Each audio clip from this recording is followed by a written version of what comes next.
Good afternoon, everyone. Good afternoon. I hope that you all are doing well and safe and warm. And for those who are experiencing or starting to experience a snowstorm that is coming along the East Coast, I pray that you all are safe and well. I am coming on today and I'm actually getting ready this morning, afternoonish. I really received the download to actually release several clips. And so, either if not today, over the next few days, I'll be releasing different clips on different topics that God has just pointed out to me to really speak on. And so, technically, yesterday concluded our 5-day corporate fast. And um, as if you follow me, you will know that God has really brought me into a place of living a fasted life. And so I continued with the fast, and I fasted today for the first portion of the day. And just really, really thanking God for the grounding, the clarity, the understanding, the maturing, just hold me down in my faith. And so I also believe that if you are not a person of faith, or you aren't fully aware, you don't fully understand, maybe you weren't raised that way. Your whole background in life is it just looks different. And so you may understand some things, but you're like, nah.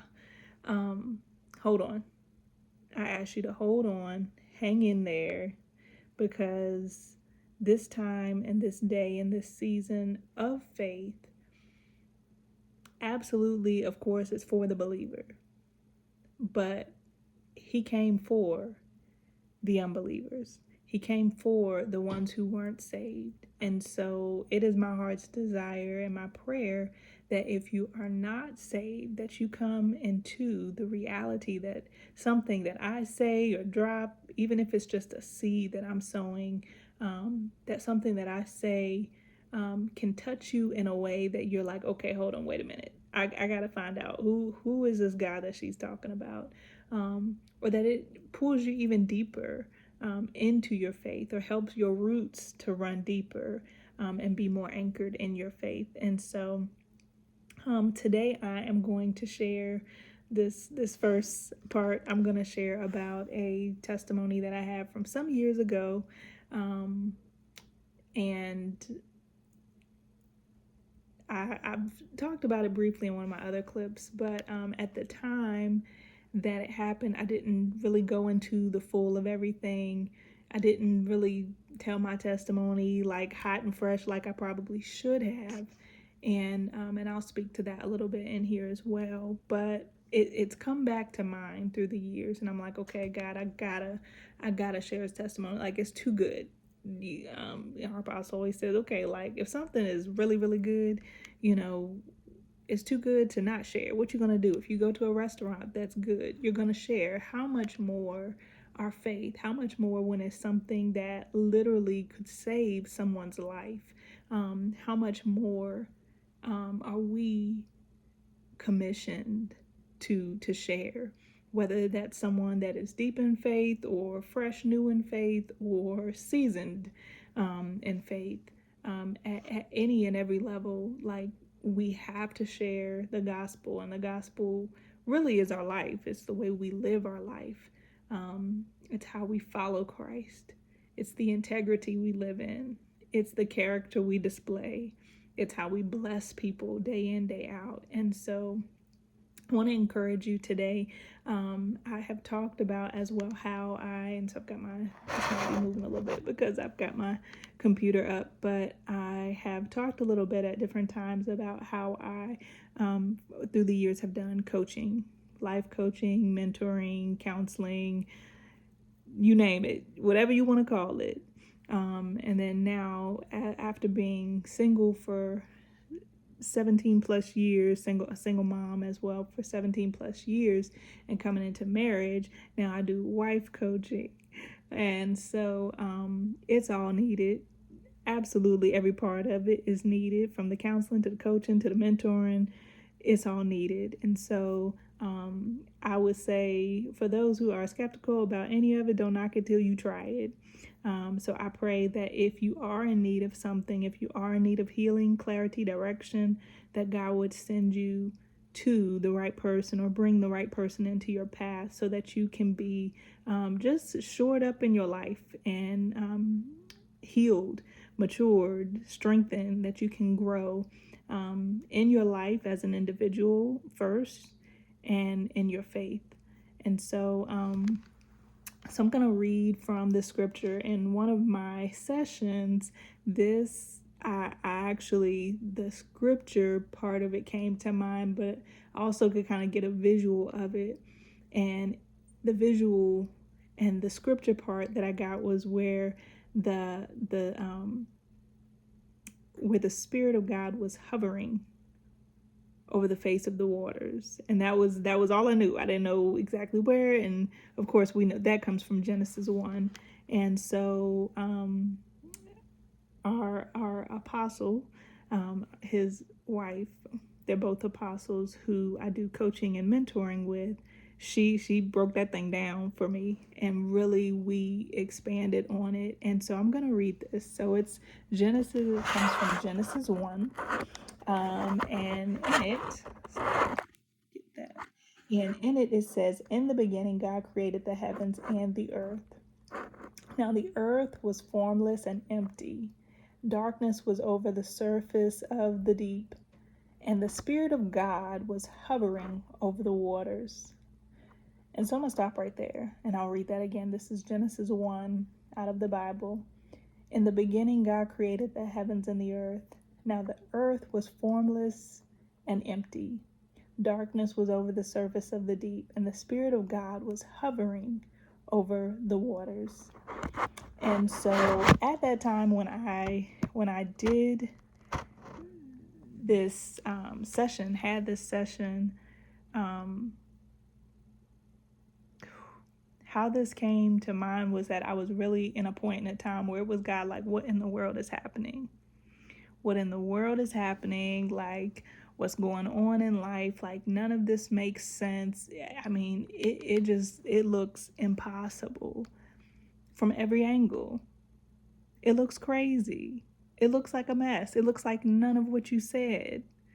And that is not just in one aspect of life. That's like, okay, on every side, it looks like who did it and why.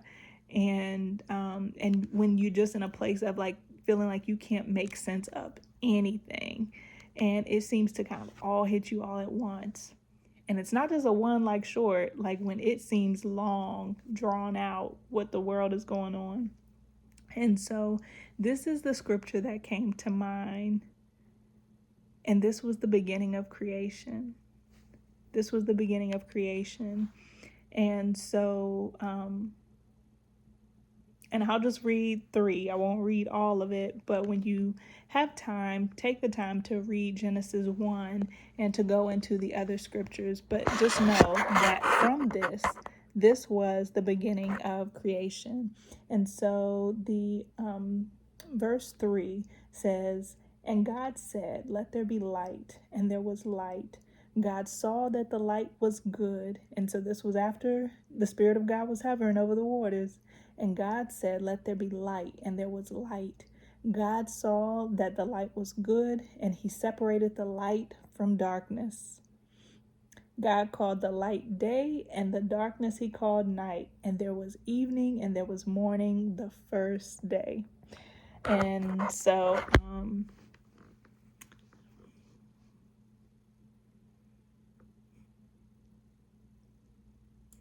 I think one of the things even in reading this that really just stuck out to me is that God named darkness. Darkness was over the surface of the deep. And in that 3rd verse, he separated it. He started forming. He brought form to it. He created out of that darkness what seemed impossible, what had no form to it, what had no direction to it. And he separated it, the light from the darkness. And he called the light day and he called the dark night. So he gave name to that darkness.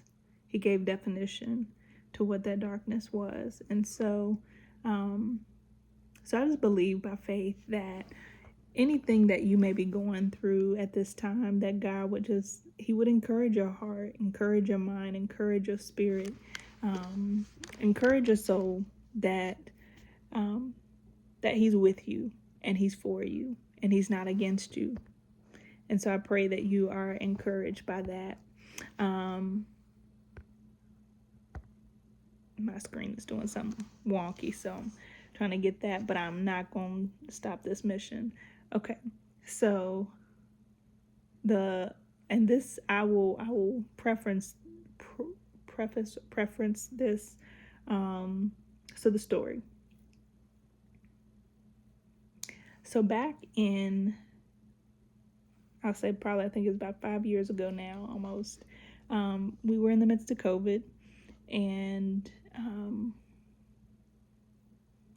I had worked, was a single mama working, and so I worked, schools were on lockdown and kids were going virtually primarily all over the country. And so during that time, I was still working in person. I was working in the nonprofit sector, and so I was working, and I ended up sending my daughter away. And so she went away to stay with family, with her grandmother who was working at home at that time. And so that was a good match for them. Grandma lived alone, and she was able to go stay with her, do her school, her online school, and they were able to take care of each other. And so that was a transition time, hard time. But it was also a growth time. I think in that time, me working in person, I really learned how to rough it out. I learned how to stick and stay. I learned how to not be moved. I learned how to just keep going forward. Everybody else is walking around here in fear. And I won't say that I felt, there weren't times where I felt shaky at all, but I know it built something in me for sure. It definitely built something in me. And so I thank God for that time. And so I was in a home, had purchased a home, and in this beautiful space, I had come out of transitioning, and so I purchased this home. Had purchased my first home in 2012, and then ended up selling that in 2017, I think it was.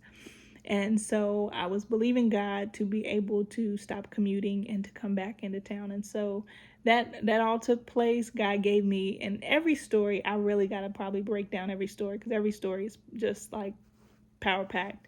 But God gave me a strategy back in 2016 into 17, gave me a strategy. The job literally denied me a raise, and I was like, okay, God, give me the strategy because I needed to be. I had my daughter, I was in school, helping to take care of my grandparents, and I was just like, okay, God, I want a better quality of life. And that quality of life was going to be being able to be home or closer in town to where I didn't have to commute 2+ hours a day and be absent and away from my daughter as well. And so just being able to bring all that together. And so God made the way, helped me with the plan, executed it. Won't say it was that easy, as simple as literally what I just, how I said it, but gave me the plan. I was able to execute it. And as soon as my home sold, I closed on my home, I gave my notice and left that job, ended up going back into the town where we were living at the time. And so at that point I was able to pay off debt, and I ended up having this summer with my daughter. It was just amazing, awesome, just beautiful, refreshing. And so I didn't know quite exactly where I was going, how that kind of transition would happen, but I ended up getting another job, getting a good job, going in, at a level that most people would work for years to, to be, have the credentials to work. And I was able to go into this job, right from the start with those, with that position. And so that was powerful. And from there, I was able to buy my second home. And so my second home, my first home, I had my list of things I wanted. I wanted a finished basement. I wanted this, I wanted that. I wanted to be within a certain amount, and I got all of that. I wanted my payment to be within a certain amount, and I really learned from that first home. And so with the second home, I said, you know what? I want to have it all, but I want my payments to be less. And so I was believing God. I think my first home I purchased like 140,000, and it was 3 levels and 3 bedrooms and 2.5 baths and finished basement and really really nice layout, and in a community with a pool and all that, and in a prime location. And so for the second one, I was just like, you know what? Like, I'm believing God that I can, I want a property for 100,000 or less. I still want to be able to be in a nice area, have the space for myself and my daughter, have amenities if we can. I wasn't even thinking that far, but I was just like, I still want to have quality, but I want to be able to do it for way less. And so actually I sold a home in 2017, and literally before the end of that year, I found that new home for under $100,000. And it was literally $89,000. And it was a condo sitting at a lake, well, within a lake community where they're like little not little, but they're kind of like man-made lakes within that community, and houses and condos and townhomes that were around it. And so literally my realtor found it. It was a foreclosure, no issues, nothing wrong with it. Just move-in ready, 89,000. I was able to buy it, close on it, move in, beautiful space. And especially so that was 2017 when that was purchased. And then, going into COVID, that was a beautiful environment to have. Like, we could get out and walk around the lake, and there was a pool and tennis courts, and it just had it was kind of like in the midst of COVID, it was a kind of like a nice incubator space to where you could still get out, you could still have communities, you could still, just kind of be in the fresh air and all those things. And so it was just a really beautiful place, really, really beautiful. House payment was low, and all of that. And so with that, was able to move into there. And I'm trying to think exactly when. I don't know exactly when, but I know, COVID hit, a lot of things happened, and got to a point to where like some of, I don't know, remember exactly how, but I think just with a lot of the expenses and additional things and life and other things, I ended up starting to get behind in my house payment. And so from there, and I'm trying to remember the circumstances around it, but I think it was just a series of different things. And so from there, I ended up going into forbearance. So we were in the midst of COVID, and still working, still doing all the things. And so I ended up going into and putting my home in forbearance. And so did that, and was still paying what I could, and covering other needs of the home, and making sure my daughter was good, and sending money there if needed. And January of 2021, so we worked all through 2020. And I actually remember in 2020, I had left out, and usually like every year for my birthday, I would take off.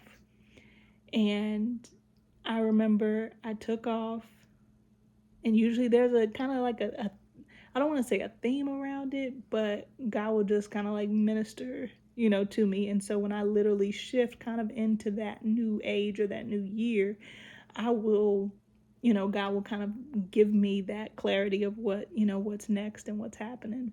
And so literally I left. I think I took maybe off like a week or week and a half or something like that. And I left. And when I left for my birthday, we were all working.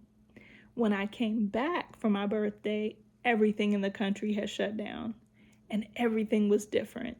And I want to say, I think I had maybe like a coaching or mentor session, because usually I try to also kind of get in the vein of, okay, God, what are you doing in me? What are you doing in my life?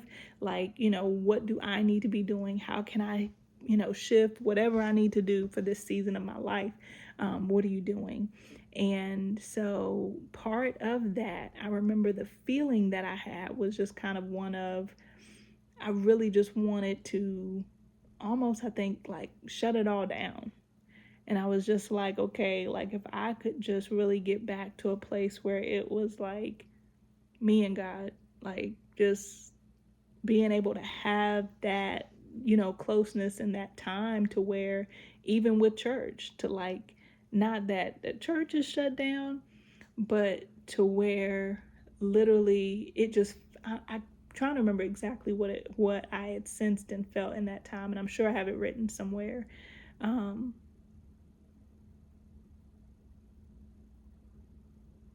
But I really felt, I think even before the shutdown, or even before there was even awareness of a shutdown, I felt like in the church aspect, in the church sector, there needed to be a shift.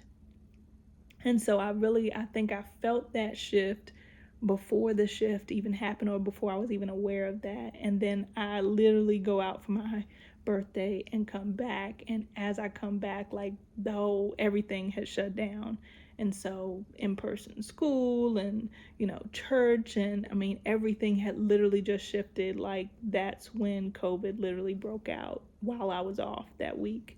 And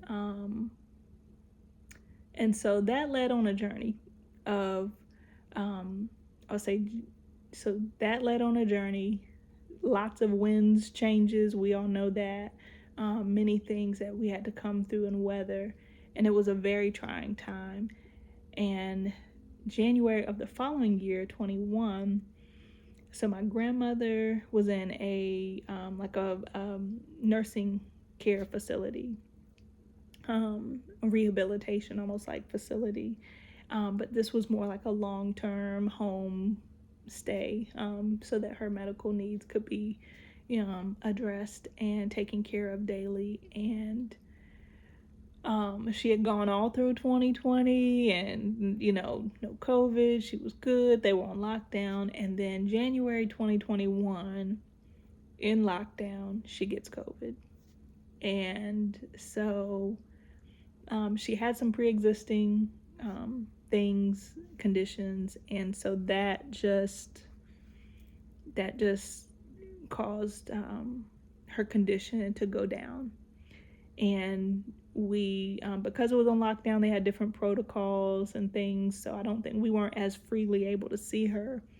But when her condition like worsened, I know that there were times that we were able to go in, and we literally had to like go in and scrub down and suit up and mask up, and literally go in with full body suits, literally full body suits. And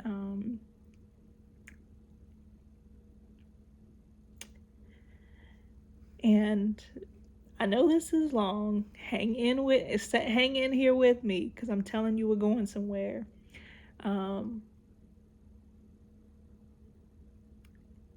that time as well, I wanted to make sure, as her condition worsened, I don't think I imagined that she would have passed. But as her condition worsened, then we got the news, okay, she's, likely not going to make it. And so I remember we ended up having like a snow ice storm, and I just felt the pull to go and be with her. She wasn't alert. She wasn't speaking. And so I literally was like, okay, I feel I need to just go and just be there. Even if she's not speaking, even if she's not saying anything, it doesn't matter. I just want to go be there. And so I asked if I could do that. And so I got the green light, got the approval to go in and to go be with her. And and as a little girl, I'm an only grandchild. And so as a little girl, even there were times when I was little, that I lived with my grandparents for a period of time. My mom was a single mom for many years. And so I lived with them for a period of time. But as a little girl, even as I grew up, we would have sleepovers and build tents and, do all that fun stuff. And so I was like, okay, I want one last sleepover. And so I go into the facility, I get dropped off. A sweet co-worker of mine, her husband ended up dropping me off in a truck because we were literally in the middle of the storm. And so he picked me up, dropped me off, and I was there and I stayed there overnight. And I remember I just sat there, I would pray, I would sing, I would be quiet. I would just, touch her legs or her feet or her arms and just kind of talk to her. And there were times where I could literally feel just like a hush. I could feel the presence of God. I could feel, and even I had a flash while I was in there. I was even given a flash of vision, like back to my childhood, like back to me being a little girl, like a baby, like innocent. Um, Almost like a purifying and a cleansing and a bringing me back, like you're guiltless, you're faultless. Like let's get that clear. Let's bring you back to the purity and the reality of who you are before everything came and tried to layer you and label you and put all this stuff on you. Let's get back to that. And so even though she wasn't talking, she was talking. Grandma was talking. And so my grandmother's name was Grace. And there was definitely a feel. Sorry, it definitely was a feel. This is irritating me a little bit. There definitely was a feel and a presence of grace there that I could feel so strongly. So strongly. And so I wanted to honor her in her last moments. And I want to say, I think it was either the next day or the day after she ended up passing. And so I'm just glad that I got to honor her in that way. But so I had my grandmother pass, but the same week that she got COVID, the very next week, my father was in New York, got it, and he was in a facility, a rehab facility, and he had dementia. And so he was in a facility. And so, as you can imagine, like, this feels unreal. Like, my daughter is away, staying with her grandmother. My grandmother gets COVID here. My dad gets COVID in New York. Like, well, what in the world? We're in the midst of COVID. A lot of places are on lockdown. Like, how do I even wrap that up? Once I found that my father was not in my life. My mom was a single mom. I think I met my father probably, a few times when I was younger, but he was not active and present in my life until I was much older. I think about 15 or 16. A family member on my mom's side, I think it was my great aunt, ended up finding my grandmother in New York, and I had never met her and that side of the family. And so I had been asking, and so she found her, and I ended up getting to meet my grandmother and all that side of the family, and it was beautiful, wonderful connection, so godly, thankful. And that's a whole nother story, of my grandmother, whose name was Constance on my father's side. Taught me so much. Beautiful woman, fireball, tiny fireball, all in herself. But my father and I really had a pretty strained relationship, but somewhere in there, it clicked with me. And I say, you know what? This man can never, ever, like, nothing he does from this day forward can ever really repay, fix, repair. Like, there's nothing that he can really do that will make up for all those years. I just need to forgive him. I just need to let it go. I just need to love him. I just need to move forward. And so that was the attitude and the tone that I, took for many years, even before he passed. I think 2019, I went to visit him, and you know, took gifts and clothes and all shoes and all kinds of stuff and went and blessed him in New York. I hadn't seen him and been out of touch with him for years, and so yeah, so that was just, it was a hit. And so I ended up going to New York to visit my father, who was in a facility. I think when I went to visit him the first time, I think he was in the hospital or he was in a facility. I can't remember. But I went to see him twice before he passed. And then the second time I went to visit him, he was in the hospital. And at that point, he was not talking. He was not really alert, kind of alert, but not really alert. And he had been going downhill. And one beautiful thing that they did that I really appreciated and enjoyed was his caregivers at the facility would actually FaceTime me. And so not all of them would do that, but a lot of them who knew me, who knew he had a daughter, who knew that I loved him, who knew, he needed some level of family and community, they would FaceTime me. And so we would talk and, we get to see each other. And so that was really fun. I did a lot of screenshots of him and I having FaceTime. And so those are really moments that I treasure and enjoy. And I know that he loved me. I don't question it. I know my father loved me. I know my father, I know that he was sorry. I know that he was sorry for everything. Like, you couldn't tell me he wasn't. He didn't have to say it. I knew he was. And so a good friend of the family, before I went to go see my father the second time, she encouraged me to just pray a prayer of rededication for my father. And something that had been on my heart even when my grandmother started going down and I knew my father wasn't well. I had took a trip, just a lone getaway trip, and I was like, okay, let me let me go, let me get away and just kind of refresh, but also really pay honor to my grandmother. And so I spread her ashes in the ocean, and my prayer was for my father. I really wanted his life to be reconciled. I knew that there was so much that was probably left undone. I could imagine his mind was, just filled with regrets and all the things. And so I really, really, that was my prayer for him for months, was that God would reconcile his life. And so little did I know, after this woman was like, hey, pray, be mindful to pray a prayer of rededication with your father. Little did I know that literally that reconciliation would come through me, his daughter, leading him through a prayer of rededication.